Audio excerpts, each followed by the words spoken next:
Foresight Wrestling Podcast on the one and only 411 Podcast Network.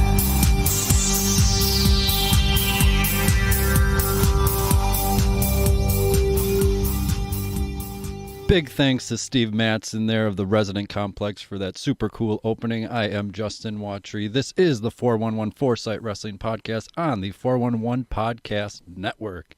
Spotify, iTunes, YouTube, Apple, all that good stuff. Subscribe, rate, review, give us 5 stars, give us all that love. You know it. There is no shakeup this week here. It is Steve Madsen. Introduce yourself again, sir. Hey, how you doing? Thanks for having me back. This is Steve again from the Resonant Complex. And you know what I didn't mention last time, and welcome you to the lab. This is where all the writing for the Resonant Complex takes place and where the debut album North Avenue was created. Can be found everywhere, iTunes, Spotify, YouTube, you name it, there it is. I love it. This is where the magic happens, huh? This is where it all happens, right here. All right, there's no magic at my place, so it's good to be here. All right, as you probably expect by now, we are here to talk about the Superstar Shakeup from Raw and SmackDown, and actually technically included is NXT. What do you think about the Superstar Shakeup each year happening after WrestleMania? I like that it happens. I really dig it. I think it's cool to shake up the roster. You can't have the same thing going on week after week. How many times did we get Orton and Sheamus a couple years back? You know what I mean? So it's good that we have a nice change of pace, a breath of fresh air. I think Jim Ross went on and said that after WrestleMania, it was kind of like hitting the reset button, and they really appeared to do that this year. Right. I think of it almost like a season finale at WrestleMania, and then you kind of start new, or kind of like a new book or American Horror Story, how they have the same characters, but it's a different story, this time after the Superstar Shakeup. Yeah. I think we should jump right into it and start with The Miz opening up, going to Raw. What'd you think of that? I think it was interesting. I kind of see him as more of a staple on SmackDown. I kind of like him on this. I think he does better on SmackDown. Raw and him just don't have the best fit, in my opinion. And again, that goes back to what I said last week. I hate The Miz. I like Mike. So I think it's cool that he's getting the shot to be on the main roster, or the main, A show or flagship show, whatever you want to call it. But I think that SmackDown has always been a better fit for him. But yeah, I agree with that. It does seem like he has a better fit. We'll get to it more, but almost like Rey Mysterio spending his whole career on SmackDown. It just, it had a better fit. Yeah, it just doesn't feel right, It may not be bad. It might be great. It just doesn't feel right, and I know the speculation is that it's because of his reality show being on USA Network, so when he went to Raw, or to SmackDown, then he couldn't be on Fox saying, hey, turn on USA Network and watch my show. Right, and there's always that kind of underhanded deal. And always happens. It's always going to happen, and it's kind of, it's almost like a precursor of what's going to happen when they switch networks, and what's the relationship going to be with two different networks kind of vying for the same people. Right, that's going to be interesting. I think it's always like 2 years ago when he went to Raw, it felt like, hey, he's getting like a promotion because of his great work he did on SmackDown, but then it didn't go so well. So I'm kind of worried. A part of me wants to think like, hey, they're finally going to get behind him. They're going to put him on the A show, Raw. He's going to be the centerpiece and all this, but part of me feels, oh, here we go again. He's going to stuck in the middle of the card again for another year. And it's hard to not feel that way, because that just seems to be what happens. You'd like to see him get behind him. He has an awesome heel personality, and they definitely need to have those antagonists to all those storylines.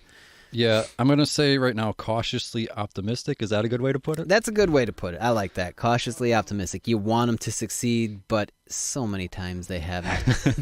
Right. All right. How many times do they keep hurting us, man? They keep hurting us. I'm going to say a question here. Answer with one word. Uh-oh. Will the Shane-Miz feud continue? No. Do you want it to continue? No, I didn't want it to start. Shane McMahon is the best in the world. Come on.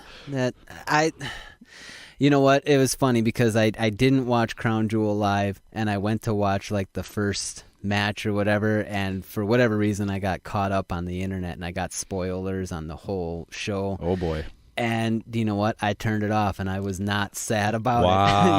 it. The whole Shane McMahon thing. Turned it off. Lesnar. I done. I think I watched it early in the morning or after work or something. It was time for a nap, because I'm old. We're all old. And then I read the spoilers, and I was like, you know what? I think I got something else to do. Yeah. All right, we're going to move on then. So cautiously optimistic there. Up next, I just noticed I misspelled the name, so my mistake.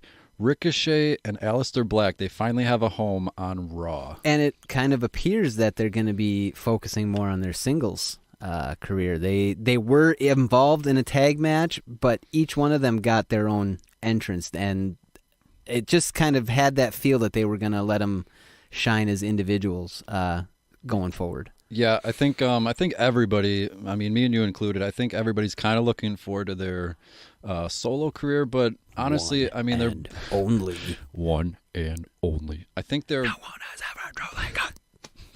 I think they're both good right now to kind of introduce them, and I mean, they're young enough. They're always going to have time for a solo run. Yeah, it's true, and I think that these guys are I think I called it last week. These guys are the future. I'm going to toss Ricochet in with like just being a staple in the company and bringing, all those just great level matches that we've come to expect from certain legends.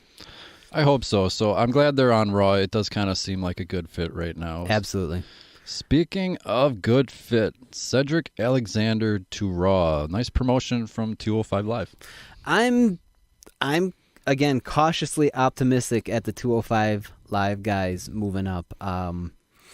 Does that mean that the cruiserweight division is less? Is that just a stepping stone, or because what if that's the pinnacle for somebody? What if a guy like me that'll never make 225? What if that was my ambition had I been athletic? Yeah, I've definitely I've seen a lot more of Cedric Alexander than probably most of the cruiserweights on the show, and like Mustafa Ali or just Ali or whatever they're calling him.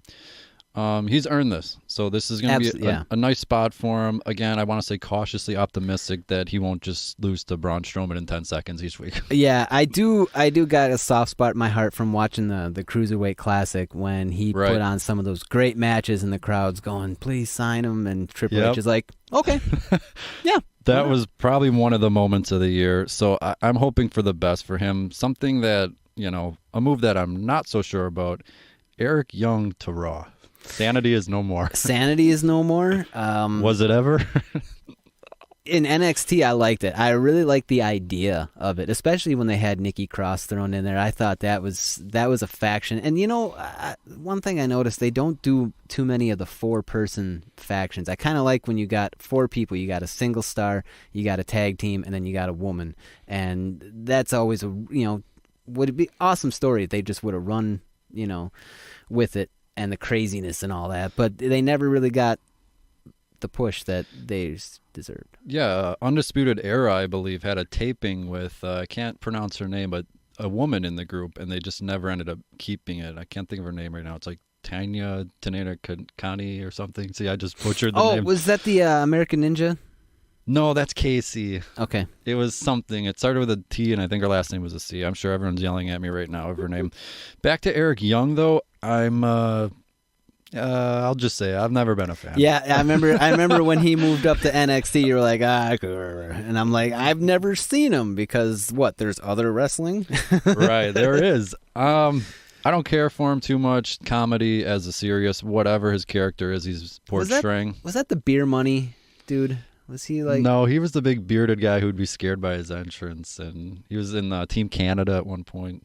And then they had him be a crazy guy? And he was a beer drinker. I think he won the beer drinking title or something. This is why I don't watch this. Yeah, exactly. But I'm never a fan, but I am a fan of a main roster promotion, obviously getting more money, so nothing wrong with that. Yeah, absolutely.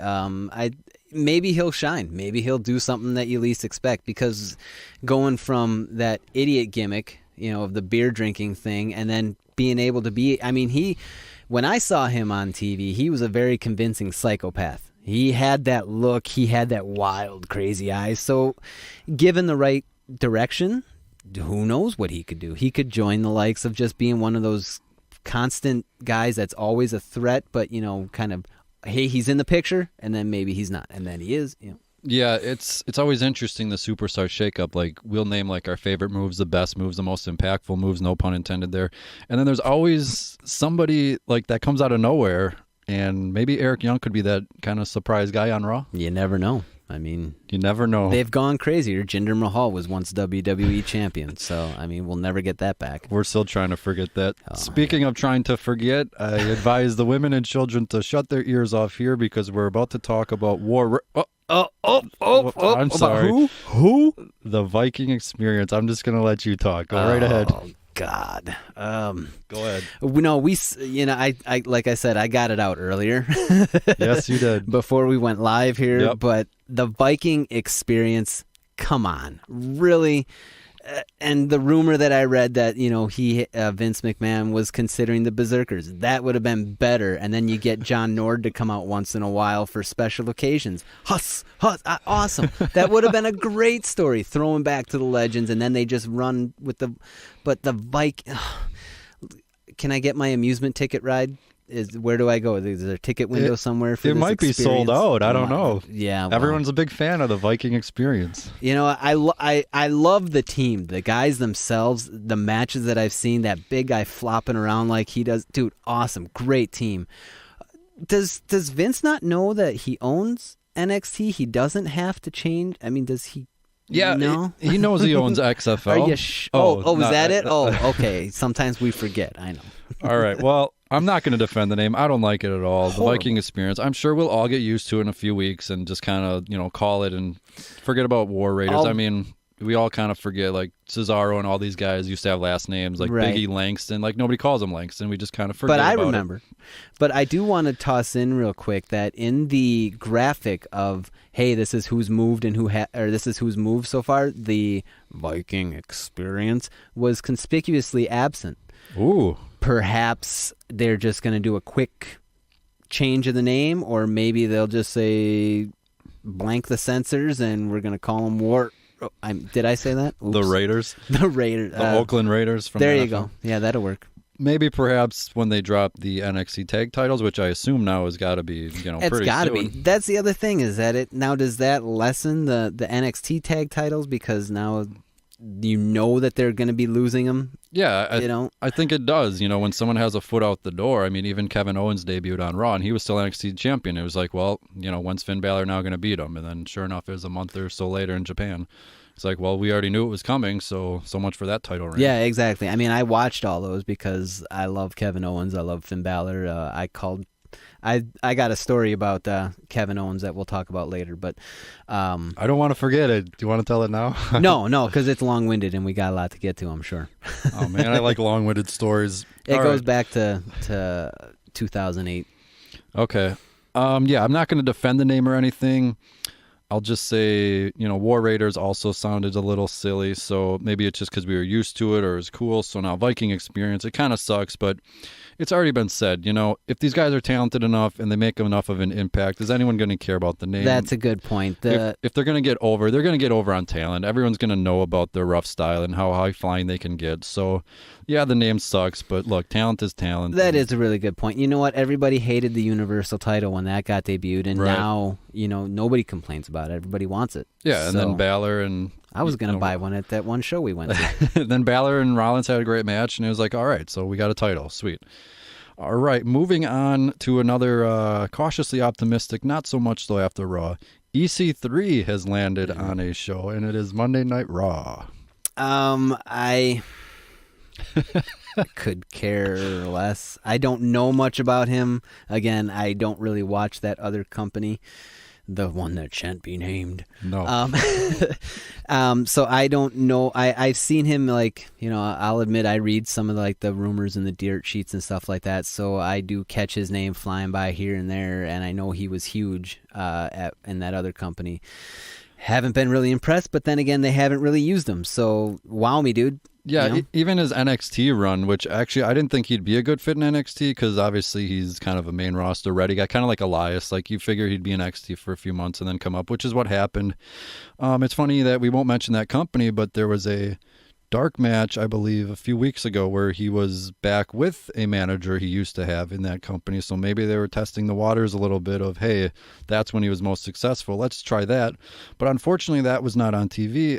And what was on TV was Braun Strowman throwing him around the arena for 2 minutes. Yeah, poor guy. Welcome to Raw.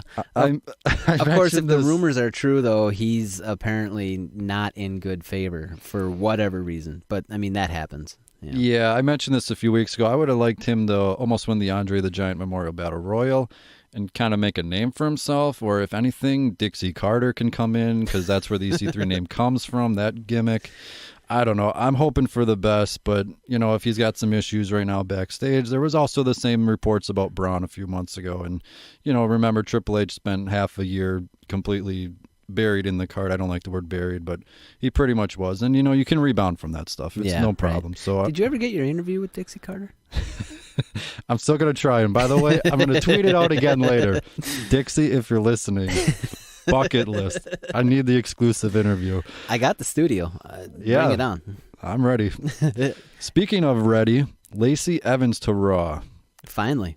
Finally. At least she landed on a show. I think she's got another one of those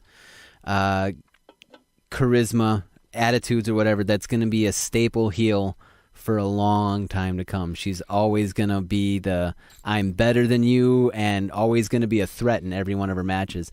And it was nice to see her wrestle. It was nice to see that she's got some skills. She does. She's really good. I was actually impressed. I had forgotten. It had been so long since I've seen her on NXT.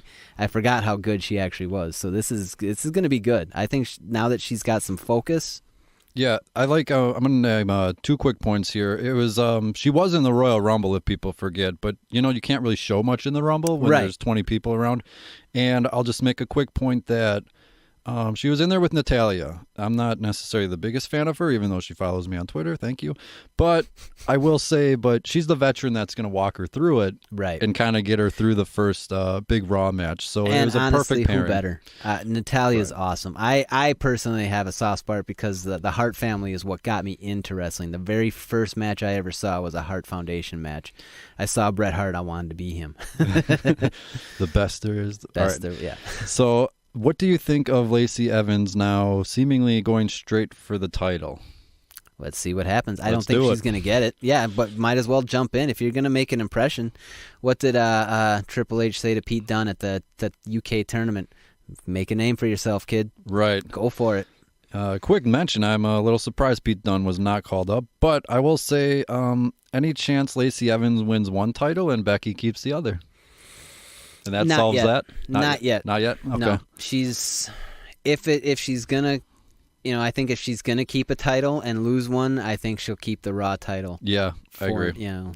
I think SmackDown side's pretty stacked, but we'll get to that in a little bit. Now a bad move, I think, to Raw. One that unfortunately is going to be another negative tone here, but Rey Mysterio to Raw. Yeah, as we were saying, there's those staples of a show. Undertaker, can you picture him on any other show? Well, I mean, obviously, because he's the Undertaker. Edge, but for Eddie the longest, Guerrero. right? But for the longest time, he was SmackDown, and that was SmackDown's like golden trophy right there. So Rey Mysterio was in that list as well, and let's see what happens. He's getting to the end of his career. He's trying to make cement his legacy and get his kid in the door. And I guess, it's a good way to do it. It's, again, like we keep talking about, the show is not going to make the person. The person is going to be, their talent is what's ultimately going to tell you whether they did good or not. So regardless of what show they're on, have some good matches and hope you get your time. As good old JR says, make the most of your minutes. Right, and he only did have a few minutes before meeting Mr. Lars. Mysterio was on Raw, I believe it was 2008. Yeah, I remember that. And he had a ridiculous feud with Kane. Yep. And then he did a whole lot of nothing. And then Big Show slam him he was like in a stretcher and slam him against the ring post a couple of times? That was Backlash 2003. That was a while ago. Really? Yeah, that was a long time ago. I think they did it again. I think they repeated Did they? it. I think so because I remember watching it. I hope not. And then he did a feud with JBL Quick and won the Intercontinental title in like 30 seconds at Mania. And then JBL quit. Then JBL quit. And then, Mysterio then was drafted right back to SmackDown. I believe he feuded with Jericho over that Intercontinental title, which was great. I don't really like the Mysterio to Raw move. I'm more than willing to be proven wrong on this. I'm a fan of his, and I look forward to it. But, I mean, coming out, beating up Elias, and then getting destroyed by Lars, I don't know if that's another write-off, as another injury or anything. But part-time or not, I just don't like Mysterio on Raw as a fit. No. Again, we'll see what happens. We'll see what happens. To quick change tones, a move I do like and think is a perfect fit, the Usos to Raw. Yes, you called that, actually. We were calling that one last week. I do like that. I think they did pretty much all they could do on SmackDown. I mean, they ran over that division. They really took over. Yes, and it was awesome to see them reform themselves, the whole Uso penitentiary coming out of the colorful. I mean, I love that. What is that called when they do the war dance right before? I thought that was really cool, but the way they transitioned from that gimmick to this very serious, we're top contenders, Yeah, I like the new one by far more. Absolutely, and I love that song. Yes, it is a good song. Right in my article, right here, the first thing I said was one of the more predictable calls. And, right when they lost the titles to the Hardys, where else were they going to go? That was pretty out of blue and, well, no pun there. But it was kind of, quick and sudden. It was like, yeah, they're going. They're going. It's going to happen. It's going to be good, too, because now it'll be interesting to see them tackle the Vikings. All right, that's rematch. And everybody else. Everybody else. And speaking of predictable, once they moved, it was obvious Naomi was going to. Oh, yeah.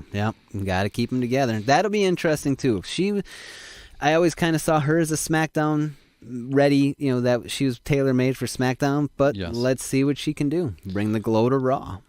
Yeah, I'm not too much of a fan of Naomi, but I understand it. Probably time for a change. She's been on SmackDown, won the title a few times, and, if it's all about the married couples over just people dating, then Naomi was going to go. Speaking of married couples, Zelina and Andrade to Raw. Yeah, knew that was coming. I mean, once Andrade came, Zelina was coming, but I think that's going to be awesome. I think Andrade on the flagship show, quote unquote, that's going to be really good. That guy has some serious talent. Yeah, Zelina and Aleister Black together is cool, so that's always nice, and I like that. It's cool. It's good for them. And Andrade wasn't exactly doing too much on SmackDown. I don't think he was getting the respect, or he deserved more. Yeah, absolutely. I know he did. He was starting to do something with Mysterio, and then they just kind of didn't. And I heard there was rumors that they were going to form like a Hispanic tag team. There was going to be something big about that, but that never happened. So no, that was never going to happen. That just seemed like something thrown out there because they were feuding. But I'm glad for Zelina. I'm glad for Aleister Black. I'm glad for Andrade. Unfortunately, no Charlotte to join Andrade. Yeah, it didn't, huh? Well, again, maybe they're focusing more on the married thing. Yeah, I mean, Charlotte had pretty much been spending time on Raw anyways, so it honestly wouldn't have even felt like a shakeup there. Right. But what did feel like a shakeup was the big surprise ending. We were thinking all night of who it was going to be. Who is the big man jumping from SmackDown to Raw? There's a few ideas, but once you realize that he was going to be on the face side, it was obviously then going to be AJ Styles to Monday Nights. Yeah, I think it's going to be cool. He did, again, kind of saw him as a SmackDown made guy in the whole house that AJ Styles built, but it'll be great to see him on the Raw side and see what, he can do with all those people over there. Yeah, this one, it was predictable throughout the night because you knew it was going to happen, but before this, no, I had no idea. It was like The Miz. Styles, I didn't think was going to go at all. Miz, I hadn't even mentioned his name the past few months thinking of the Superstar Shakeup. Right. Big shock. You could have had me list 100 people, and Miz would have been at the way bottom. Styles would have been near the bottom, just because I said this before, but, he won at WrestleMania, and that was about the battle for SmackDown, who was the man that ran the place. Right. And he won, so I thought, oh, okay, well, he's going to cement himself. He's the man on SmackDown. And then he leaves. Yep. Well. And now Orton's the one that's in charge on SmackDown. Yeah, I think I mentioned this to you in a message or whatnot. It felt like they, watching the Raw, I was like, well, SmackDown now has to get like a huge showing, and it just kind of felt like they bled SmackDown dry of all like their WrestleMania winners. It's like, okay, you did really good on your show, and now bleep, there you go. Now it's a new season. Fooled you. All right, it's funny you mentioned that. I'm going to quick mention this. I did a Twitter poll like I do each week, and I asked who won the Superstar Shakeup. 85% said SmackDown Live over Raw. What did you think of the Raw side? I thought they got a lot of... I honestly would disagree with that. I honestly think Raw kind of came out on the better end. 85%. I was going to get into this after we covered the SmackDown side of the shakeup, but I kind of feel like SmackDown got kind of shafted, really. Okay, I would agree that with the poll, I would favor SmackDown Live, which leads us into SmackDown Live. But first, I will mention that you are listening to the 411 Foresight Wrestling Podcast on the one and only 411 Podcast Network, Spotify, iTunes, YouTube, Apple, and all that other good stuff. You know where to find us. Subscribe, rate, review, give us 5 stars, leave a review, tell us how much you love us. Mr. Steve, anything you'd like to quick plug? Just the same old of the Resonant Complex. Debut album North Avenue is available on iTunes, Spotify, YouTube, Google Play, anywhere you can find music. It is there. There is one physical copy in my possession for sale, but it's mine. Hit them up on Twitter, folks. All right, we're going to start the bidding at $10. We are going to start with Heavy Machinery to SmackDown Live. Huh. Yeah. Okay, well, I was not a fan of them to start in NXT. I didn't really care for the stakes and weights whole thing, but they grew on me. They got some laughs out of me, and suddenly I just found, I think his name is Otis. Otis is awesome. I just thought he was the funny thing every time he says Tucky, Tucky. Right. Oh, yeah. So they won me over. I got to throw in a little disclaimer. I kind of breezed through SmackDown and just kind of got the picks, and I completely missed Heavy Machinery getting called over. Yeah, they were one of the late after picks that I think it was them on Twitter were like, hey, are we on SmackDown now? So I don't even think they knew, or maybe it's not official, but that's what it says. So I think that's awesome. I like them. I'm glad that they're on a show instead of hovering between one or the other, so now they kind of can get some focus and direction. And I think they're very entertaining, and then I like the way that they use I like the tandem offense that they have. A lot of those tandem moves that they use with their weight and their size. Some of those look like they could hurt so bad. I'm definitely not getting in there with them. But like always, it's always cool. NXT guys come up and they do get a pay bump and everything. And it's always good for them whether you like them or not. Up next was another late pick. Something that I like here, Apollo Crews to SmackDown Live.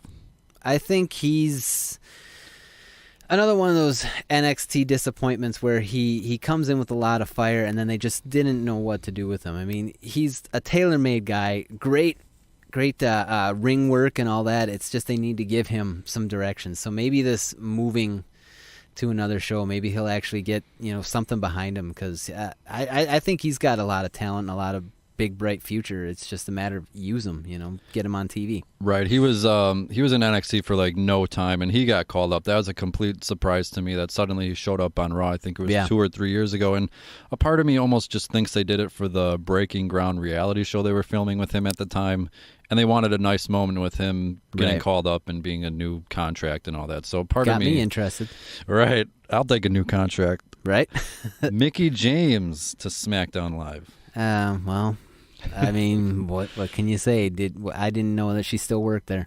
Wow. See, I mentioned that last week. It was something, it's the same with Beth Phoenix comes back. I don't want to see her treated like Mickie James is right now. Right. Future Hall of Famer. Beth Phoenix is already in the Hall of Fame, but Mickie James is a future Hall of Famer. She's so good, and she can do anything that you ask her to do, but, if she's not getting TV time, does it really matter, Raw or SmackDown? Yeah, my whole little thing is not a knock on Mickie James whatsoever. It's all like she wasn't around. They don't use her, so it's like right. And you even see her on Twitter. Did you see what she's trying to get going right now? No. She's trying to get her own little gimmick going. She's trying to get some attention, I think, and tell WWE, like, hey, write me in a story. Give me something to do with. And she wants to be called, well, not anymore, but she wanted to be called the Monday Night MILF. Oh, yes. Okay. I knew that there was something, but I just couldn't remember. Yeah, that's not going to work. Tuesday Night MILF? Maybe. The Attitude Era was awesome, but it's not going to fly in this day and age. There's a lot. Yeah, I'm not sure Fox would appreciate that either now that she's on SmackDown. But I'm trying to think, what could MILF stand for, you know? Maybe something like that. Or she could make her own Mickey, something. We'll think of something. Speaking of another pick off air, Chad Gable to SmackDown Live. So effectively, that tag team has disappeared. Yes, it's been teased a little bit. Right. Rude has been sick of losing. That's right. And, I mean, I think Gable has a lot of potential. That guy, every time I see him, I really like the work that him and Jason Jordan did in NXT. I thought those matches were phenomenal with the Revival and all that. It's a shame that he hasn't been able to explore his full potential, but I think he can only do that as a single star. Yeah, I mean, if everyone knew he was leaving, I would have liked to see Bobby Roode attack him and beat him up before leaving on Monday night, so Roode then would have a little attitude going into next week on his own instead of just standing there frustrated again. And yeah, you nailed it. Clearly Jason Jordan's not coming back or anytime soon, so that tag team's done. So Gable is going to have to make it on his own. And in my article, I posted a video. I mean, him versus Kevin Owens a year or two ago, that was a great match. He also fought AJ Styles. You know, he's more than capable in the ring. Absolutely. He's fantastic in the ring. That German suplex of his just has that pop to it that just makes you want to cringe. You just know that there's nowhere, No, there's nowhere to run on that one. Nowhere to go. Nowhere to go. All right, moving on. Kind of another sad one. I don't know. I understand it's a business, and for more often than not, I, kind of side with the company and see like, well, they got to make these things, they're a business, so it's kind of the corporate stuff. So more often than not, I kind of give them the benefit of the doubt. This one I'm not so sure about, but I'll get it in after you give your thoughts. But Liv Morgan to SmackDown Live. So the Riot Squad has disappeared. I like Ruby Riot. I thought the Riot Squad was like a formidable faction. I like the stories that they could have told. There was a lot of, dastardly deeds that could be explored there. But it's her time to shine, maybe. Maybe they see something in her, that she's done backstage that they're like, all right, now run with it. Maybe that's, they're going to have more Live. More Live, right? We're going to live more. SmackDown Live instead of SmackDown Live. Ooh, there you go. Yeah, I wrote in the article, I just feel bad for her. She sat through Raw. She was tweeting about how nervous she was because, I mean, her, Sarah Logan, and Ruby Riott, they all got tattoos of the night they debuted. Oh, they are super close, travel together, best friends, everything. They are together. And she sat through Raw, sat through SmackDown. It's like, wow, we made it. We're still together. I bet they were dancing in their hotel room, everything. And then an hour later, check online. And yep. I mean, I'm assuming she was informed earlier, so I don't think they'd be that cruel to her. Right. So I'm assuming she knew, but then to find out, that's just heartless. not just broken up, but you by yourself now are going to SmackDown Live. And I worry maybe if she blends in too much with Mandy Rose. I know they're different people, but then it's like, well, what is she going to do? So maybe this is a Alexa Bliss move where when she went to SmackDown Live, everyone was like, well, she's the weak link of the Superstar Shakeup. And then she blew the roof off the place. And then she ended up being the surprise and beating Becky Lynch later in the year for the title. And now we know how great Bliss is. So maybe Morgan will surprise everyone. You can hope. I mean, they could do like a whole Harlequin gimmick with her. She's got that. About her. The new Joker movie. Right. Oh, there you go. Cross promotion. With Fox, maybe, Gotham's final season. Oh, man, you're just thinking big picture today. I don't think very much. But, I will defend it if Sarah Logan maybe joins the Viking Experience, another married couple. Yep. Or if Ruby does something else on her own. So maybe if they were just breaking up the group anyways, then I can see it. But if, Ruby Riott and Logan just continue teaming together, then it's like, well, why did you do that to poor Liv Morgan? What was the point of that? That feels like a slight on her. I could see Ruby does have that potential to be a real decent single star. Yeah, I do worry though that Ruby Riott and honestly the whole Riot Squad, I mean, Rousey and Becky and Charlotte have kind of whipped them around the past month. They've been losing in like 30 seconds. They had to beat the clock, and they just got the with them. So maybe breaking them up and letting them be on their own is a nice, nice hey, fresh let's start them over, and bam, there they go. Speaking of breaking up, I had some breaking news about a month ago about Buddy Murphy. That was a little scoop there, but he is officially on SmackDown Live. He was finishing up with 205 Live, and you will like this, but I believe it was the Chamber. He was originally going to lose the title to Tozawa, and they were making plans for Buddy Murphy already to move on then, and then they went with Tony Nese instead for the build to WrestleMania. So what do you think Buddy Murphy will do on SmackDown Live? Probably kind of do the same thing that Cedric's trying to do on Raw. That he's going to try and make a name for himself as a top contender. I see storylines of, well, you're just a little guy, or you don't have the stature. You can't make it in this, you're over maybe doing something with Ali. All sorts of stuff can come out of that. So it's just a matter of how they use it and providing he stays healthy. That's a good idea. I like the Ali thing, like almost like old friends coming back and doing like, hey, I remember you. Right. I will quick say, I don't know how Buddy Murphy weighs 205 pounds. He looks pretty jacked. I don't know about that one.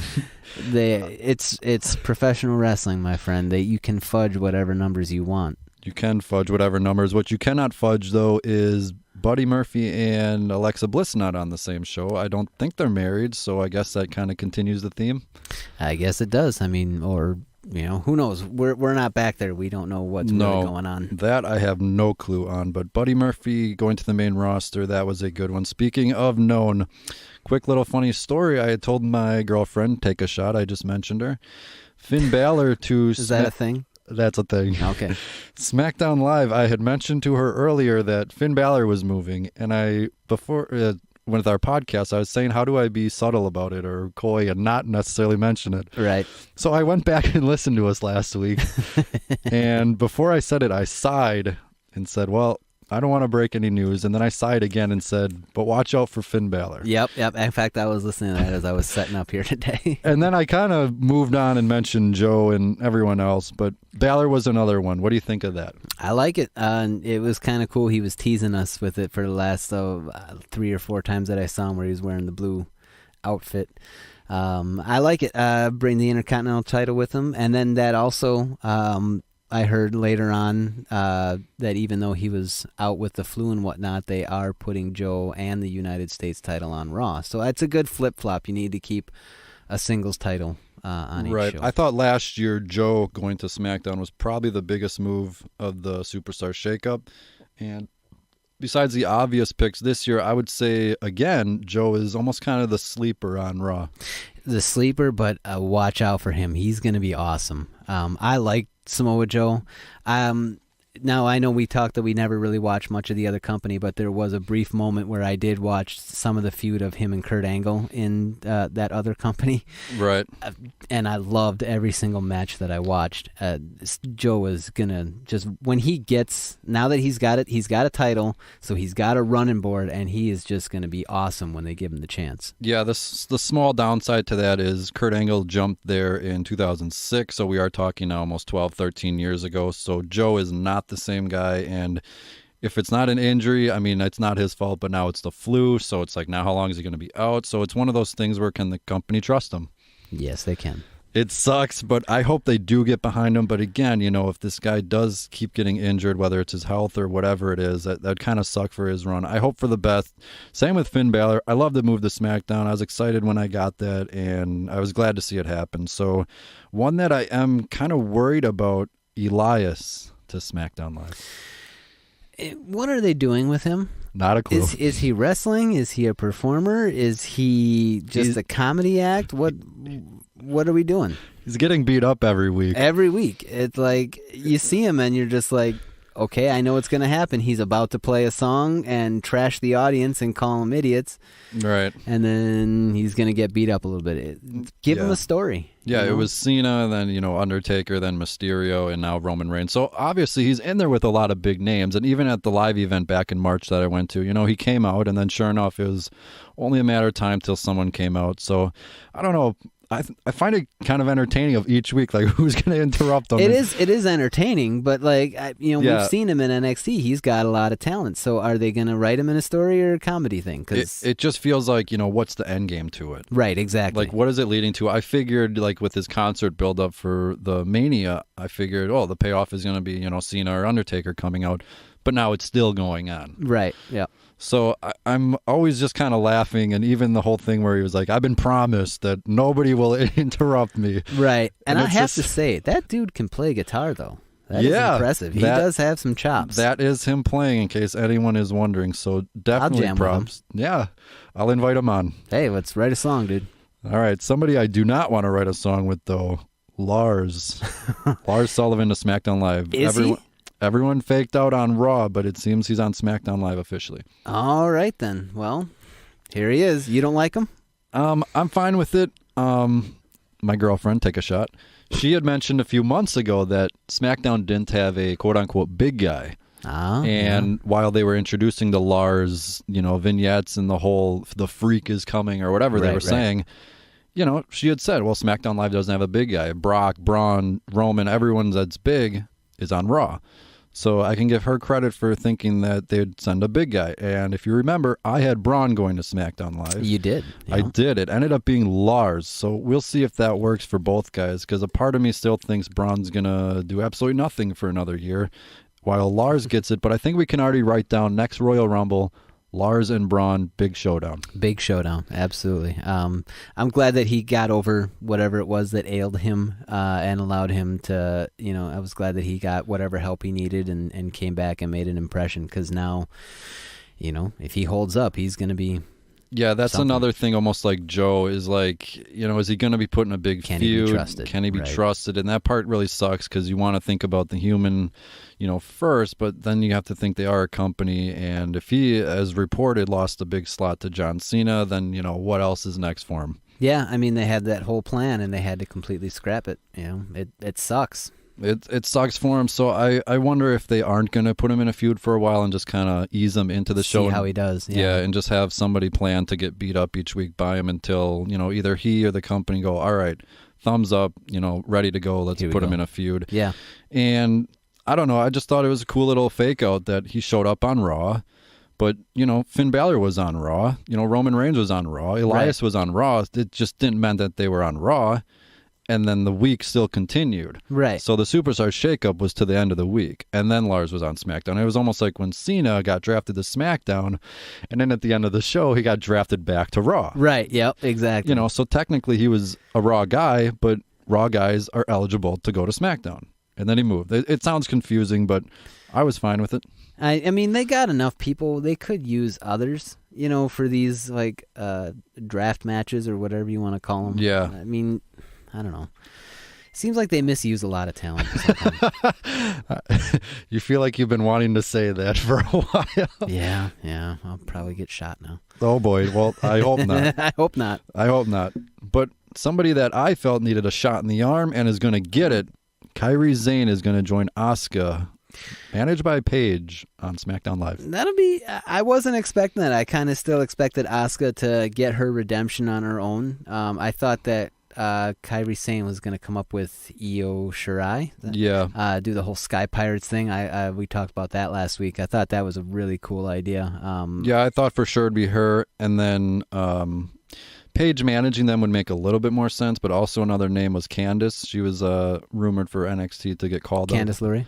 Right. Okay. So obviously Kairi Sane, I think there was even a picture that showed her on the SmackDown side before the Superstar Shakeup. So it was like, well, what is she doing there? Yeah, right. So that was a little iffy, but I like her getting called up. She deserves it. Again, more money, everything. She finished up with NXT on Wednesday night. That elbow is awesome. The elbow is Wow, awesome. What a flight. That's going to make her a lot of money. I think JR said that. So I like that. My only issue, though, is I'm not sure about Paige managing Asuka. Yeah, how well? I mean, obviously the company is trying to do something so that she can get a payday, because obviously they feel bad, because she had such a great. I really liked Paige. I was a big fan when she was active and competing. always loved seeing her on screen and stuff like that. Just thought that she had great matches. So it was kind of sad when she had to get forcibly taken out. Yeah, I mean, nothing wrong with her being on screen. The general manager is a good spot for her. General manager was awesome. I thought she was great. But I mean, I know she can't, but I mean, Asuka should just kick Paige's head off and be like, I know what I'm doing. Get out of here. Like, what is she going to teach her? Maybe that will happen. Who knows? This could be a story. For Paige's health, I kind of hope not. I don't think she's going to get kicked, but I don't see her being the manager for very long. Okay, it'd be fine for an introduction, and again, if it was two NXT people, it'd make sense. Asuka should be a solo star, right? I agree. I think so. Okay, speaking of solo star, another move I liked, I like the talent mostly, but Ember Moon to SmackDown Live. Yeah, I think that's a good fit. I think it's going to be pretty cool to see her feuding with, who knows, maybe her and Liv Morgan will have a big showdown. Oh boy, Liv Morgan. I like the Ember Moon move because she wasn't getting anywhere on Raw, especially when Rousey was kind of dominating the past few months, right? And Ember had been out for a while, and she worked hard to come back. And hopefully this is a good spot because I like the introduction of stepping right up to Becky Lynch and saying, I want the title. Yeah, I think that is a good move. Is a good way to make her, hey, I'm back, because. She was another one that I almost forgot about until I saw her in the Battle Royal at WrestleMania. Yeah, I hope that's a sign of things to come. And if anybody does beat Becky Lynch for the SmackDown Women's title, I hope it's Ember. And what do you think if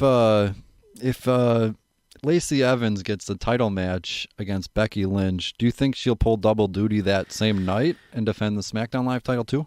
I mean, it could be a good story because, hey, I was beaten up already once, and, I mean, it'd be a decent way for them to separate. I mean, they did it with Seth Rollins when he had the 2 titles. So I could see them making her do that because she's been touting that, she would do it. So that would be good. And, I mean, it'd be a good story in my opinion. Her losing the titles I might be a little sad about because I'm all about Becky Lynch. But yeah, I mean, it was just 2 years ago. Orton won the Rumble, won the WWE title at WrestleMania, and then in his first pay-per-view, lost to Jinder Mahal. So, a lot of times I do put a lot of stock into one thing. Just and then, to fall off. And then, flip a coin, and then, you're losing the title to Jinder Mahal. So, Speaking of losing the title, Bayley to SmackDown Live. Well, as a singles. She made that very clear. Singles. Yeah, that was one thing that kind of shocked me a little bit, is that she's like, as a singles competitor. She had to throw that in there. So, I think it's the best way that she can bounce back from all this. I think she kind of made her amends with the company and kept her job. And, I think that's what they're okay, well, until she figures out what she's doing in the Dominican Republic, we'll let you do, your thing on SmackDown. And hopefully maybe she'll make a name for herself, make a run for the title. Yeah, it's now been reported that the plan was always for the Iconics to win the tag titles at Mania, which kind of seemed in the build-up. Iconics kept calling them out for weeks and months before Mania, so it does seem that they were doing that. But Bayley and Sasha Banks were not informed of this until the day of. Exactly. Isn't that a little... And if you want to talk about a 1-2 gut punch, they were then also informed they would be splitting up. Wow. Right. Isn't that... I mean, do they just hate Sasha Banks? Like, I when we were talking about our WrestleMania picks last week, or how we felt about the matches, and I was saying that I like the Iconics winning because they come up and all that. I didn't know this whole thing about, like, that they weren't told until right then, and they had this whole plan of going to each brand and actually bringing... Yep. I kind of agree with them. I think that the first title holders are setting a precedent. Exactly. And I think that you need to make that title strong. Otherwise, it ends up like the hardcore title, where we had 128 champions in one night, or something like that. Terry Runnels won the title. Yeah, didn't Molly Holly. Moppy from Perry Saturn. All right, Moppy was awesome. Well, something. But I mean, I could see their point of it's. And again, Sasha Banks, first title defense, and she loses it. Oh, okay. Yeah, and now the Iconics are losing each week with the tag titles, and then it makes you wonder if first pay-per-view they're going to lose. Sasha and people around her have been tweeting and messaging on all the different platforms, and they kept including the hashtag "if you only knew." Right. Well, maybe that little hint was that Bayley and them were breaking up. So now I guess we do know. Now we know. And, I mean, you know, the only thing that they could have done worse is put butterflies and made the straps pink on the titles if they want to make it worthless. I mean... Yeah, this is almost a Liv Morgan thing where I try to take the company side and say, well, there's got to be a reason for it. You know, there's got to be something. And just breaking them up. And even now we finally are finding out a little bit more information about the Sasha thing. So it does make you feel a little sympathy towards her. A little bit. I mean, I think she was kind of screwed. And again, it's those start and stop pushes. She gets the title and she works really, really hard to get it. And then the first chance she gets to defend it, she loses. Yeah, and then I mean, I wrote in the article, but even like the Boss and Hug connection, like that felt like a thing. Like it really did. It really did. I think they even had special nameplates. Like, I think the Iconics, don't they have each other, or I forgot what it was. Yeah, there was a whole thing built into it. Like there was something that you could get behind. And then, I mean, to handle it, maybe Sasha like walking out or whatever you want to call it isn't the best way. I mean, Bayley's there each week, and you know now she's I think picked up 2 straight wins. So, you know, I'd rather have Sasha there and kind of air her grievances more professionally, but right. It would definitely suck to find out, yeah, you're losing those titles and then be told, oh yeah, you're also breaking up. This whole brand you've been building for, 3-4 months is done. And it's like if Bayley does nothing, I'll feel more sympathy, but if they have big plans for Bayley, then it's like, okay, there's a reason behind it. Right. So, I mean, I guess time will tell, and, let's see what happens when Sasha decides what she's going to do. Time will tell with Sasha. I mean, there's reports they want her back in a month or so. I will add one little quick thing also, but now the 4 horsemen, all 3 of them except Sasha are, on SmackDown. So Charlotte, Becky, and Bayley. Oh. So maybe Sasha's like, oh, thanks for that too. Yeah, right. One more thing. They keep thing. her on Raw and just be like, we're going to just kind of jab it in there a little further. Yeah. All right, before we get to the big name, I'm going to throw in more plugs here, so bear with me for 30 seconds. 411 Foresight Wrestling Podcast, 411 Podcast Network, you already know that. Spotify, iTunes, Google Play, YouTube, Apple, you know all about that. Subscribe, rate, review, 5 stars, we love it. Give us a review, tell us how much you love them. Steve Madsen, tell us all about your deal. Hey, we got the Resonant Complex debut album, North Avenue, is available everywhere music is sold. We have ReverbNation.com/The Resonant Complex. We also have TheResonantComplex.com. Go ahead and check that out. We also have videos for each song up on our YouTube channel. Just search for The Resonant Complex and you will find us. Awesome. And now for the big pick of the night. It had been talked about, I'm sure. Who called it? All right, I will let you take it away. Roman Reigns of SmackDown Live. Yep, called it. Nailed it. I think that's awesome. I think he's done a lot on Raw, and it's time to see what he's going to do on SmackDown.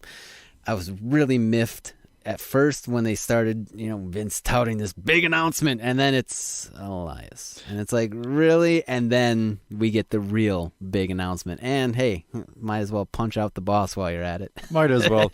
I like the little fake out. I almost thought it'd be Drew McIntyre, a nice throwback to when he named him the Chosen One. Right? That's actually, I had that thought when Vince stepped in the ring, and I'm like, oh, wait a minute, I could be. If there is one downside to this, it's that Baron Corbin, Lashley, and Drew are still on the same show, so I hope we do not get more 6-man tags with those. We're kind of done with that. Mid-card experience. Yeah, I'm kind of done with that. Drew can be on his own. I'm sure he'll feud with Seth Rollins or something for the title, but I thought for sure those 3 would be broken up, but doesn't really matter. Roman Reigns to SmackDown Live, and more of a personal side, I like that, he's kind of letting Seth Rollins be the man on Monday nights now. No shadow. Yeah, that's kind of cool. I mean, now that Dean Ambrose has said goodbye, or will one last time. Again. It's nice to let the former Shield kind of do their thing. Yeah, I like it. They are close behind the scenes and everything, so there's not going to be this big cloud around Seth Rollins of, there's always going to be Roman behind him and, he's the bigger star and all this. It's like, no, this is Seth Rollins. It's going to be his show. There's no more Shield, no more Dean Ambrose, nothing. It's just kind of like once the leukemia battle happened, Roman has his eyes on other things these days, so I don't really think he's going to be going for a title or, that's not really one of his goals anymore. I think eventually he will, but I don't think he's going to be actively, like, they'll put him in the, certain title matches, maybe a SummerSlam or a Survivor Series or something, one of the big four, just because he's worked, so long and hasn't had a title shot in a while. Yeah. Might as well give him one. Might as well give him one. When they need someone, or when someone gets injured or whatever is, Don't jinx that. Well, it happens. It does happen. It ain't ballet. No, it is not. So while Seth Rollins will not have that shadow hovering over him, Kofi Kingston probably will now, because I could see Reigns being in the main event each week while Kofi is opening or at top of the hour. What do you think now of Kofi on the same show as Roman Reigns? That'd be good. And I didn't even think about, like, hey, could have a Kofi versus Reigns main event of SmackDown or something like that.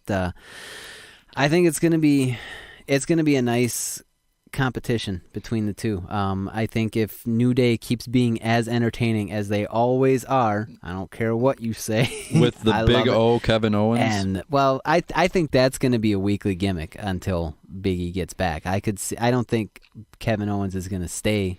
No. Yeah. I was already waiting for him to turn on him. Yeah, I honestly expected him to get kicked, start kicking people in the face. But I think if the New Day can stay as entertaining as they always are and keep tossing those pancakes, oh boy, I think it'll be a nice, okay, Roman gets it this week, and then the New Day gets it this week, and then, they're going to kind of be on a parallel path, and one moment they're going to cross, and then we're going to have a really cool story. I'm almost wondering if Kofi has the fans behind him, if fans are like already thinking to not turn on him, but go back to booing Roman Reigns. The leukemia thing, it's not, I don't want to say old news, but it does kind of feel like the crowd's ready to kind of go back to giving Roman the mixed reaction. So yeah, I did see a couple thumbs down on SmackDown. Yeah, Reigns can kind of come out, and I don't want to say turn heel, but imagine him spearing Kofi. Imagine how hot that feud would be. That would be good. That would be really good. That would be good, because then, like I said, the crowd can go back to booing Reigns or reacting to him however, and the fans would just rally so much against Kofi. And each week fans would be paranoid, like, oh, the chosen one, Reigns is going to get the title for the Fox debuts. Right. Kofi's going to get screwed out of his title. We know it's coming. It's going to happen. I mean, they tried to screw him out of the main event of WrestleMania, or not main event, but out of the match in WrestleMania. How many times are they going to screw him? Yeah, but Might as well stay in Montreal. Every week. Oh boy. I think where's Earl Hebner? Bring him back. I think it's a good sign for Kofi that Reigns knocked out Vince, because maybe now they can do another little McMahon Reigns thing, or if Elias is the chosen one, or whatever they do, and kind of keep Reigns preoccupied. Maybe Kofi can feud with like Randy Orton or someone. Yeah, there you go. I like that idea. Yeah, definitely kind of let Roman do other things for a minute, instead of always chasing the title or always having to be in that picture. So I definitely I could see the feud with Elias being the chosen one if they finally decide to let Elias do something. Let him do something. I will mention, though, he wasn't on the show again, but Daniel Bryan is still on SmackDown Live. Yep. So, they have plenty of talent there. On the whole, what was your main takeaway for SmackDown Live? Was it Roman Reigns? Oh, yeah. I mean, that was the biggest move that even though I called it, that was definitely the big, bright, shining light of the evening, obviously, as they built up to that. It was nice to see Finn Balor and making sure that a title stays on SmackDown. I like to see what he's going to do with the brand, too. He might just take over the whole damn thing. Yeah, he might. I like Bayley, Ember Moon, Kairi Sane, Mickie James, Liv Morgan. So definitely the SmackDown women's roster got loaded.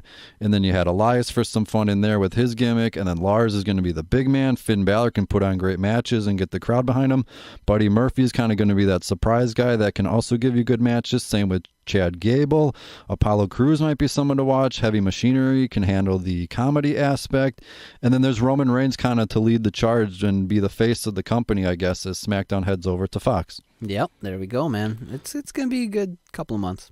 I think it all fits very nicely, and we mentioned it earlier, but you think Raw got the better side. 85%, and myself included, think SmackDown. Is there anything that kind of tips the scale to Raw? Is it maybe AJ Styles?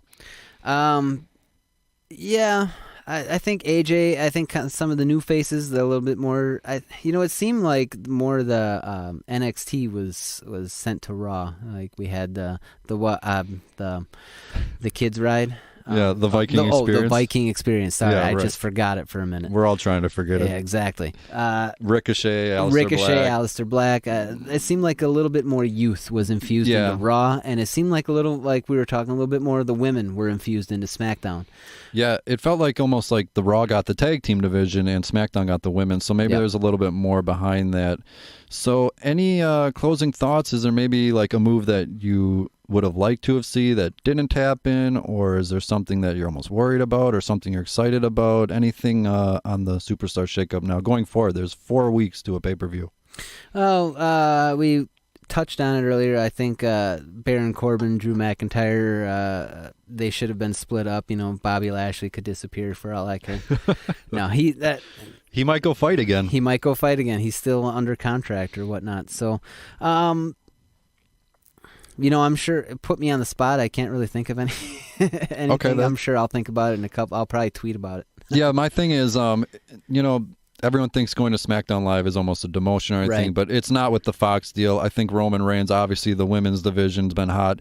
Lars, Elias, I mean, Finn Balor. I mean, I think SmackDown won big time, and then you factor in the Elias little factor there with his feud with Undertaker. That could invite the Undertaker then to SmackDown, and if he continues a thing with Cena each month, that invites Cena over to SmackDown and then you Live. Just got big names coming in all the so time. Then there's big names all around, so I think personally, I think SmackDown Live won, but like always, you know, time will tell on these moves. I mean, they could falter and it could be horrible on Fox, and, you know, bad things happen to them while Raw kind of excites with the young NXT talent.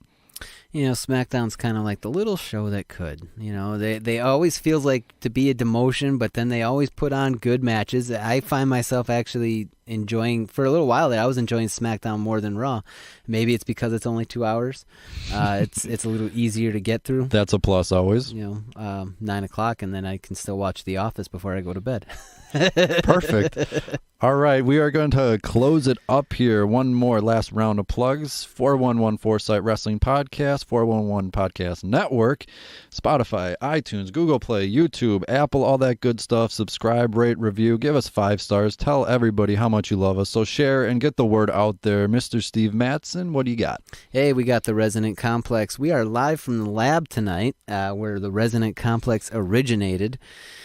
And you can check us out at ReverbNation.com/The Resonant Complex. We have ResonantComplex.com. You can find us on iTunes, Spotify, YouTube, Google Play, all those lovely websites where you can purchase music. You just search for us and you can find us there.